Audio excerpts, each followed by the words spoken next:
सुरुमा आफ्नो भिडियो यसरी एड गरेँ हैन। एड गरिसकेपछि नेपाल इङ्ग्लिसमा भएको चाहिँ एड गर्न मिल्थ्यो है। यहाँ यो टेक्स्ट भयो, यहाँ अटो क्याप्सन भन्ने छ, यहाँ यो अटो लिरिक्स छ हैन। हो यस्तो जेनेरेट गर्न मिल्थ्यो, तर यो अलिक पैसा तिर्नु भएको कारण यो चाहिँ अब मिलेन हैन। त्यही भएर यसलाई चाहिँ हामीले अब आफैले लेखेर एड गरेर मात्र यो लिरिक्स बनाउनु पर्ने हुन्छ है। जस्तै कि अब वर्ष दिनको चाडबाड है। यसलाई चाहिँ हामी नेपालीमा कसरी गर्नु भने प्लेन टेक्स्ट गर्यो, त्यसपछि एड टेक्स्ट, अनि यहाँ फन्ट छ हैन। फन्टमा चुज गरिसकेपछि यहाँ चुज गर्ने हो यहाँ है। हामी चाहिँ नेपाली चुज गर्ने हो। त्यसैले यहाँ माई फन्ट छ, यहाँ माई फन्टमा क्लिक गरेपछि यहाँ दुईटा मेरो फन्ट छ हैन, नेपाली फन्ट। यसमा चाहिँ म उर्मिला भन्दा नि यो आकृति रेगुलर गर्छु है त। यसलाई गर्छु हैन, यसलाई टिक गरौँ। टिक गरिसकेपछि कता गयो एड टेक्स्ट, यहाँ टिक गरेँ। यहाँ चाहिँ अब वर्ष दिनको चाडबाड है, वर्ष दिनको चाडबाड है। यसलाई चाहिँ पहिला कपी गरेँ, अनि यो पिटी कन्भर्ट हुन गयो हैन। अनि यहाँ यस्तो गइसकेपछि यहाँ यो मेरो हाम्रो ठाउँमा यसलाई हटायो, यसलाई चाहिँ अब पेस्ट गर्यो, अनि त्यसपछि कन्भर्ट टु पिटी, त्यसपछि यहाँबाट यस्तो आउँछ हैन।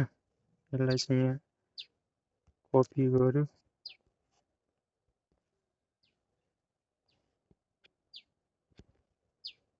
त्यसपछि यसरी एड गरेँ,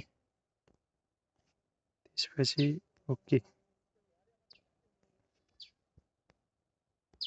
वर्ष दिनको चाड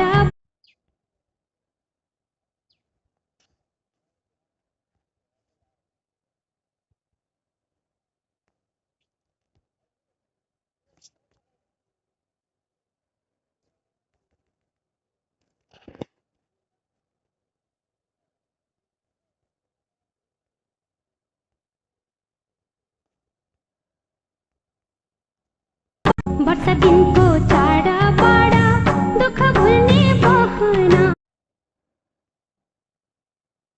अब यसलाई यसै यहाँ क्लिक गरेँ नि, यसलाई फेरि कपी गरेँ, यहाँ क्लिक गऱ्यो, त्यसपछि यहाँ कता डुप्लिकेट छ, यसलाई डुप्लिकेट क्लिक गऱ्यो। अब यसलाई फेरि छुएर यता सारै त वर्ष दिनको चाडबाड दुःख भुल्ने बहना, दुःख भुल्ने बहना है। यहाँ गयो, यहाँ क्लिक गर्यो, दुःख भुल्ने बहना।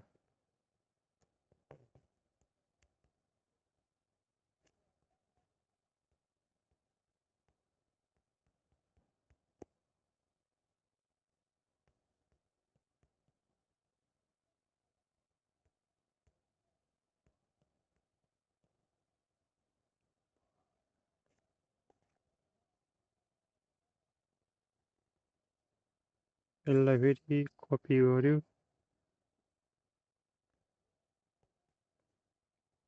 कन्भर्टमा गयो,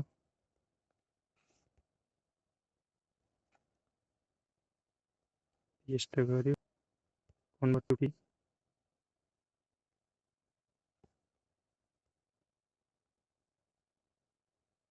यसलाई कपी,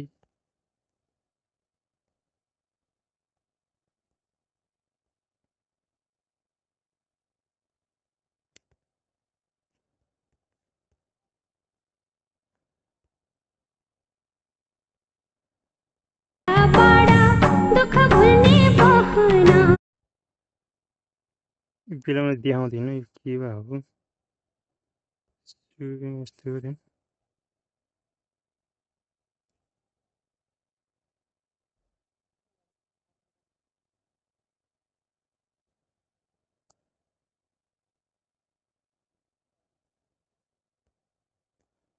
त्यसपछि टिक वर्ष दिनको चाडबाड दुःख भुल्ने चाडबाड, यहाँ सधैँ चाहिँ यहाँ क्लिक गऱ्यो, यसलाई हल्का यता सार्यो,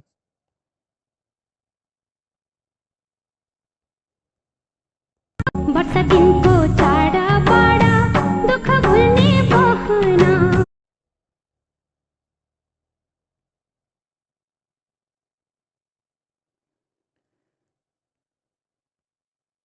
फेरि यसलाई कपी, यसलाई फेरि क्लिक गरौँ, फेरि त्यसपछि यहाँ तल यहाँ डुप्लिकेट, फेरि यसलाई पनि यहाँ राखेँ।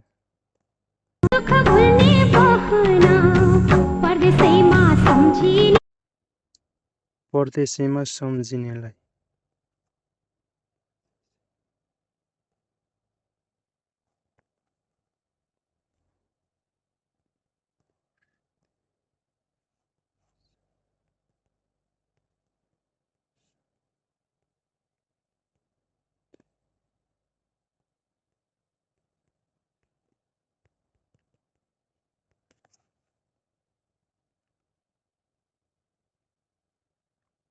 यसलाई पहिला कन्भर्ट गर्यो,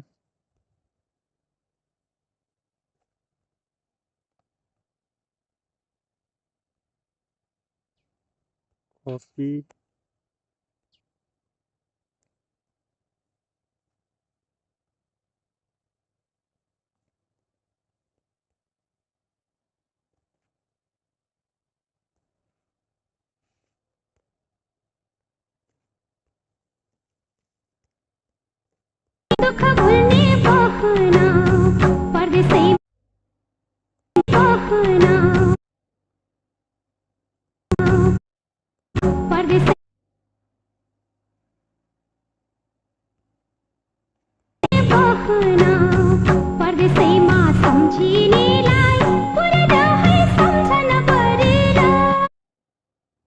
यसरी भयो लिरिक्स हैन।